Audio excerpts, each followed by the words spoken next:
My name is Lovely. And my name is Gina. Okay, now today we'll be talking about racial stereotypes. And racial stereotyping is judging a person not by his or her character or actions, but the action or characters of their ancestors. Now also, racial stereotypes don't just appear out of nowhere. It usually develops after a behavior pattern or trait was seen frequently among several members of that racial group. And today we have two professionals with us to give us their input on racial stereotyping. We have with us Pastor Joe Adair and Ms. Sybil Weiner. Thank you guys for coming to the show today. You're welcome. And we really appreciate it, okay? So, Reverend Adair, I have a question. Well, of course, series of questions. But what do you think stereotypes are based upon? I just think that stereotypes are based upon ignorance. When you get to the point where you judge people on what you saw one or two people in their culture or race do, and you make that define the rest of the race, that's ignorance. I think once you get to know people on a one-on-one basis and you realize that people are people and there are good and bad in every culture, every race, you won't have the racial stereotyping that you have so many times. Okay, thank you. And this question goes to Ms. Weiner. And what are some of the worst stereotypes you heard about your race or any race? Oh, I'm a teacher in the Elizabeth Public School, and I've heard some pretty bad stereotypes about different people. Not in my room, I wouldn't allow that. I think stereotyping comes from the insecurity of human beings who wish to place their faults on other people, to find excuses for their insecurity. And once we can make people feel security within themselves, perhaps we can stop this stereotyping. Yeah. Okay.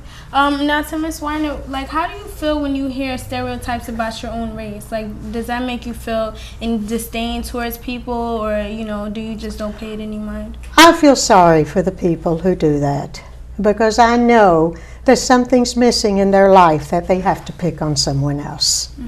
I am secure in my own life, and it doesn't bother me because I know these other people have problems.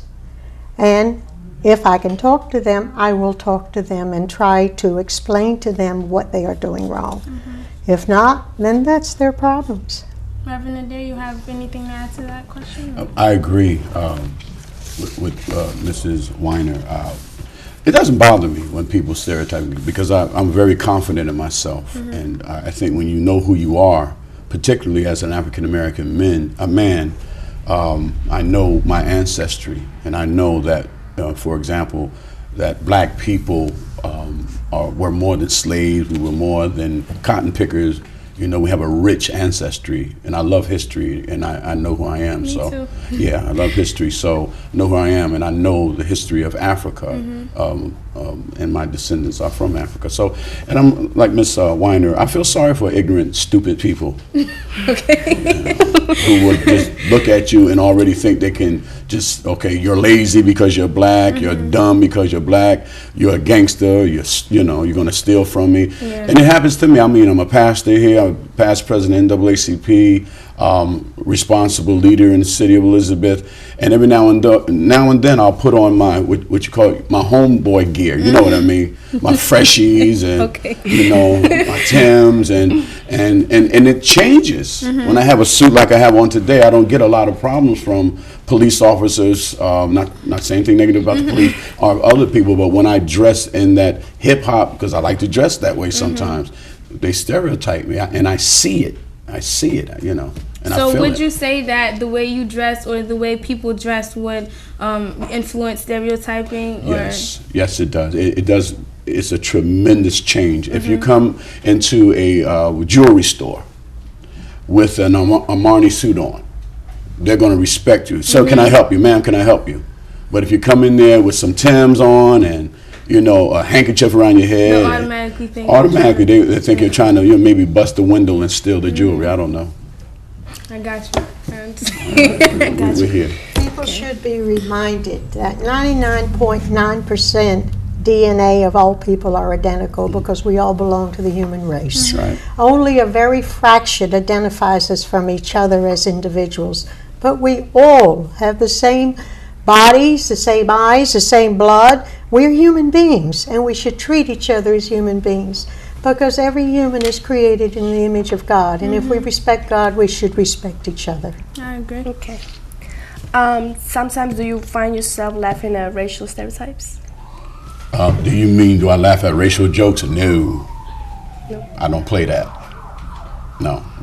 A person will make a mistake if they came to me and said anything about a Puerto Rican or about a Polish person. No, I don't. It's not funny. Okay. Now to Miss Weiner, do you think that racial stereotypes are conveyed on television in any way? I think they're conveyed by the family. If you want to remove stereotyping, remove it from yourself first, and then remove it from your family, and then be an example for peoples around you. I think mostly it comes from family and peers. When you choose your peers that do not stereotype, you won't either. Reverend Adair, do you think that the media play a big part? The Hollywood and the media, they're one of the biggest perpetrators of racial stereotypes. I don't even watch TV because most of the African American shows, we're just depicted as people who just like to laugh all the time, and not serious. We don't have any intellectual muscle, and it's just, we're just depicted as these stupid, just, people that no matter what, we're just happy all the time, and it really bothers me. It does. And let me say too, you didn't ask me this, but even the way they portray me, like I'm a pastor, right? I don't like the way they portray men of God. They're always talking about how we're, underhanded and that kind of stuff. So Hollywood is a big problem, in my opinion. Okay. But you have to realize that Hollywood wouldn't present that if people didn't want it. And this is the That's problem. Right, that's good. It That's has good to go point. back to People the people. feed That's a good into point. it, and That's a good so point. they, They put on TV and in the movies That's what's right. popular with people, because that's how they make their money. yeah. Okay. Ms. Weiner, does stereotyping affect you, and if so, how? Does it affect me? Yes, it affects me because I don't like to hear it. I feel badly when I hear someone call someone else a name. I feel badly when I hear a stereotype joke. Because if you say it about one person, you're going to say it about other people. And it tells me what kind of person you are. It says a lot about your character that, Yes, ma'am, it certainly does. Yes, I do feel badly about it. Okay. Now, Reverend Adair, what do you think we should do in order to cut down racial stereotyping? I think if we took the time to get to know people on an individual level and just judge them one by one, then I think you can alleviate a lot of these stereotypes that we have about people. Because you cannot just take a pen or a paintbrush and brush a whole culture as the same, because we're different. Yeah. Just like if someone was to say one thing about a certain racial group, like you can't judge it. You can't judge that one person and say it's about everybody else, because of course we all have our own way of doing things, and you can't just say that, oh, just because this person did this, Right. the whole group of people is like that. So like I understand exactly where you're coming from. Because when somebody comes up to you, and I hate this too, and maybe this happened to you, someone from another culture, they come up to me, hey blood, yo bruh, but drives me nuts. I don't talk like that, okay? Yeah. So it's like that's a stereotype. Like all black men talk like that. I don't, Yeah, I understand. So what do you think that racial stereotyping is based on? Like, do you think that is a youth-based problem, or just a general social problem? I think it's a learned behavior from, it's not a youth-based problem. I think it comes from the home.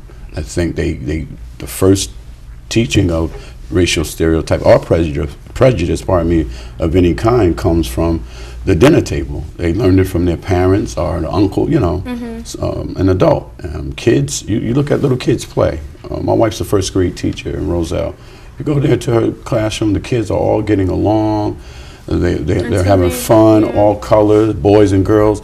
But you look at those same kids, by the time they're in the 7th, 8th grade, there's a whole total different atmosphere going on. It's how their families portray it to them, and how it Absolutely. should be. So yeah.